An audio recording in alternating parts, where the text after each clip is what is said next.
High, আমি শ্রেয়সী। অনেক দিন পর। তো আজ হলো 5ই জুলাই। আজকে উল্টো রথ। তো আমরা আজকে দীঘা গেছিলাম। তো সকালবেলা উঠে দেখি প্রচণ্ড বৃষ্টি। ওয়েদারটা খারাপই ছিল, মেঘলা ওয়েদারে। তো যাই হোক, এইভাবে খাওয়া দাওয়া করে টুকটাক বেরিয়ে যায় 7টার মধ্যে। তো আমাদের আগে থেকে কোনো প্ল্যানিং করা ছিল না, আর খুব তাড়াহুড়োর মধ্যেই 2-1 দিনের মধ্যে প্ল্যানিং হয় আর বেরিয়ে যায়।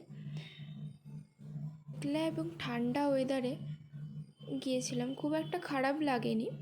তো এই নিয়ে দীঘা আমার 3 কি 4 বার। আমি এসেছিলাম 2021-এ লাস্টের দিকে, আর এবারের 2025-এ জুলাইতে। তো আমি এসেছিলাম 2021-এ লাস্টের দিকে, তারপরে এই 2025-এ জুলাইতে আবার এলাম। তো যদিও এখন আর খুব একটা বেশি আসা হয় না, যেহেতু কলকাতায় থাকি। কলকাতা থেকে মেদিনীপুর অনেকটাই দূরত্ব। তো আগে আসা হতো বছরে একবার, আর এখন সময় হয় না। তো যাই হোক, তো সেদিন যেহেতু উল্টো রথ ছিল, তো অনেক আগে থেকে নো এন্ট্রি করে দিয়েছিল। তো যাই হোক, এখান থেকে আমরা হোটেলে গিয়ে পৌঁছাই। তো দীঘায় নেবে কখনো রোদ্দুর, কখনো মেঘলা, কখনো বৃষ্টি, এইভাবে আমরা দিনটা কেটেছে।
এটা 2:30 থেকে 3টের সময়।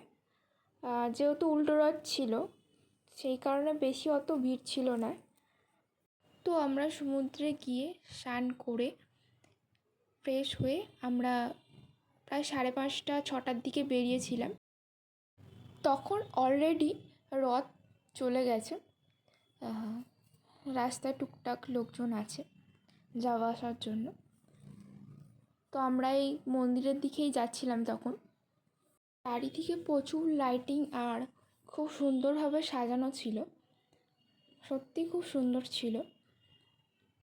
তো রাস্তার দুধারেই বাঁশ দিয়ে ব্যারিকেড বা গার্ড দেওয়া হয়েছে, যাতে মানুষ রাস্তায় না যেতে পারে।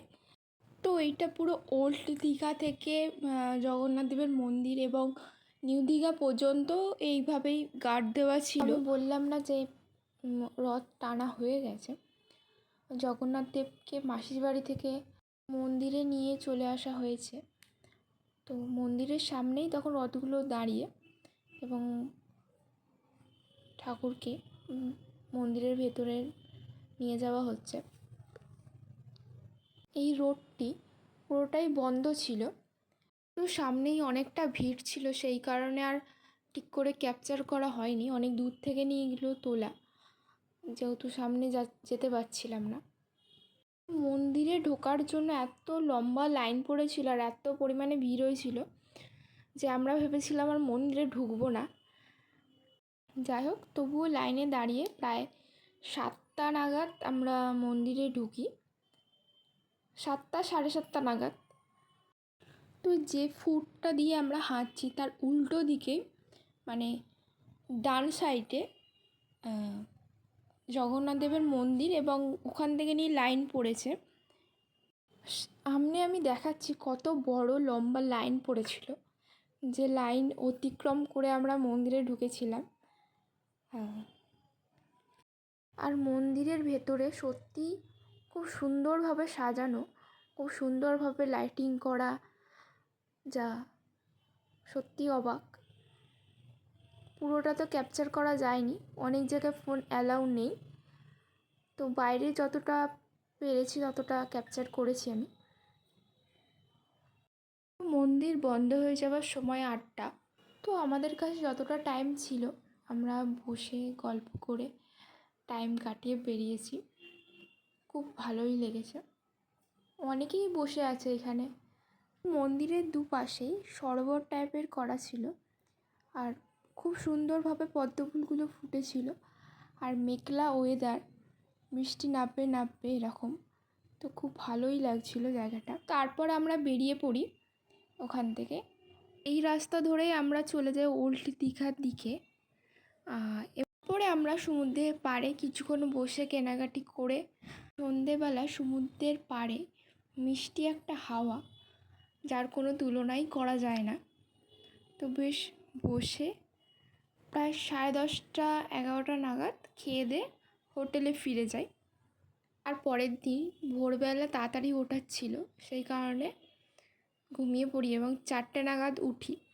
উঠে তো দেখি প্রচুর পরিমাণে বৃষ্টি, চারিদিকে রাস্তাঘাট ভেজা।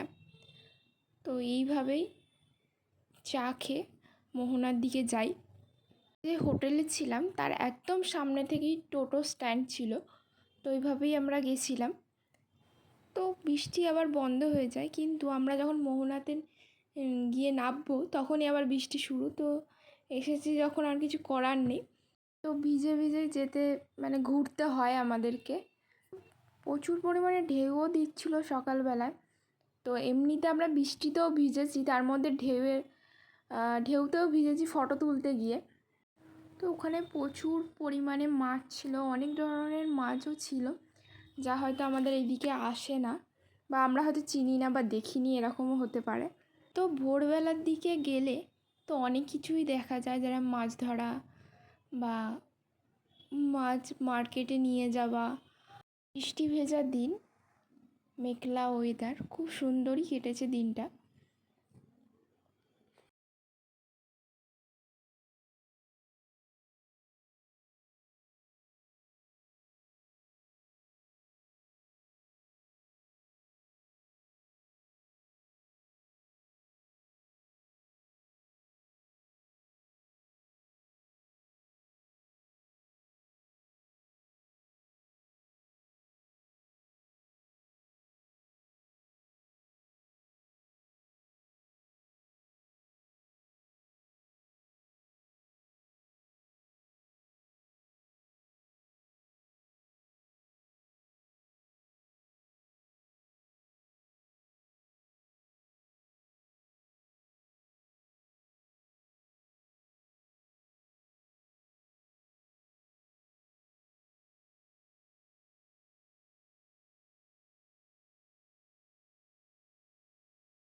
তো তারপরে আমরা এখানে প্রায় ঘন্টাখানিক থেকে আবার টোটো করে আমাদের হোটেলের সামনে ফিরে আসি।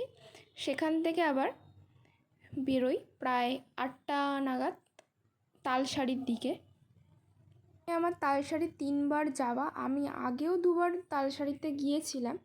তো দীঘার কাছাকাছি যেহেতু আমাদের বাড়ি, সেই কারণে এবারে আর চন্দনেশ্বর মন্দিরে যাইনি, কিন্তু প্রতিবারে এসে যাই, এবং দীঘার থেকেও আমাদের চন্দনেশ্বর মন্দিরে বেশিবার যাওয়া হয়েছে। তো আমরা যে আমাদের হোটেলের সামনে এসেছিলাম ওখান থেকে অটো বলে হয়তো, যাই হোক, তো আমরা 4জন ছিলাম, আমাদের 500 টাকা নিয়েছিল, নিয়ে তালসারি পর্যন্ত নিয়ে আসে ওল্ড দীঘা থেকে। তো যাই হোক, এখানেও যখন পৌঁছাই তখনও দেখি এরকম মাছ ধরা চলছে। এখান থেকে যেখানে লাল কাঁকড়া দেখতে পাওয়া যায় সেখানে আমরা গিয়েছিলাম।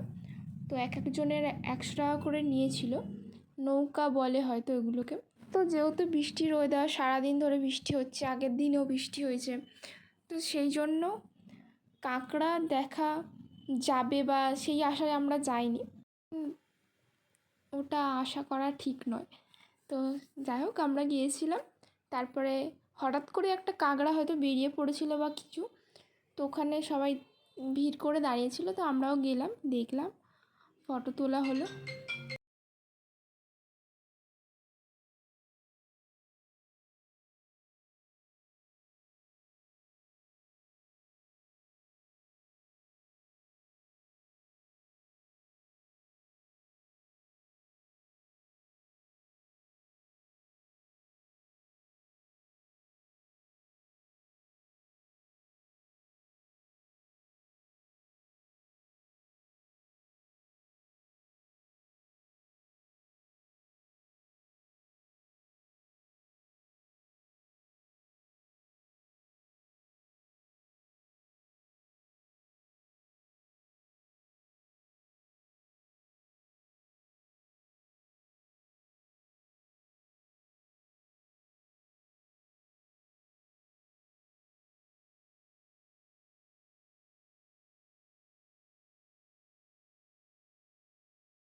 তবে আমরা এখানে গিয়ে অনেক কিছুই মানে দেখতে পেয়েছি। তা জেলিফিশ বা লাল কাঁকড়া, চিংড়ি মাছ বা আরেক কয়েকটা কিছু ছিল, সেগুলো আমি নাম জানি না। প্রায় 40-45 মিনিট ধরে খুঁজে খুঁজে বার করা হয়েছে। তো যেমনটা আমি বলেছিলাম, হঠাৎ করে অবশেষে আমরা কাঁকড়ার দেখা পাই। তো আমার দাদা ছিল, ও ওখানে ফটো তুলে বলে কাঁকড়াটাকে কষ্ট করে হাতের মধ্যে তুলেছে, দেখাচ্ছি।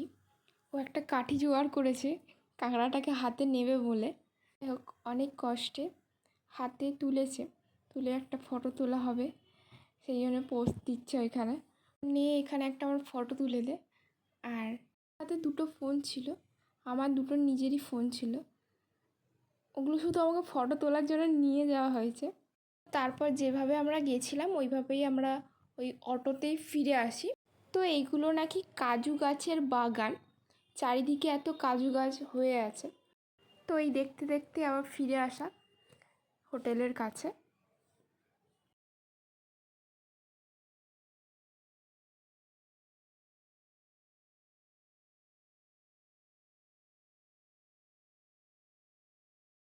পরের দিন কেনাকাটি বাকি ছিল, কেনাকাটি করে খাওয়া দাওয়া সেরে আমরা আবার ফিরি। তো তারপরে আমাদের যেহেতু এতটা জার্নি করতে হবে, এই জন্য টুকটাক খাবার দাবার ছিল, খেয়েছিলাম, এবং আমরা আবার 12:30 নাগাদ বেরোই ওখান থেকে। ও 2025-এর মতো দীঘাকে এবারের জন্য বাই। তারপরে আমরা ডানলপে প্রায় 4:30 নাগাদ চলে আসি। Bye, thank you for watching. দেখা হবে আবার অন্য কোনো ভিডিওর সাথে।